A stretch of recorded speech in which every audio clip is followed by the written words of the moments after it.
Kā iespējams savienot dažādu ražotāju skaitītājus un sensors vienā datu platformā?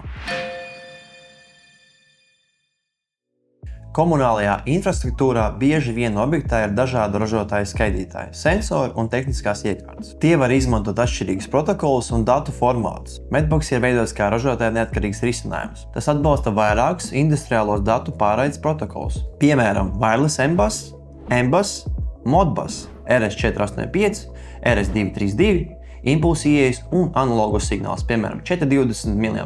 Medbox Gateway objektā savāc šos datus, strukturē tos un nosūta uz vienotu Medbox datu platformu. Klientam tas nozīmē, ka nav jāmaina visa esošā infrastruktūra tikai tāpēc, lai iegūtu digitālu uzraudzību. Medbox var integrēt esošos ūdens, siltuma, gāzes un elektroenerģijas skaitītājus, kā arī sensors un regulātorus. Tas ir īpaši svarīgi uzņēmumiem, kuriem infrastruktūra veido daudz gadu laikā un sastāv no dažādu paudžu iekārtām.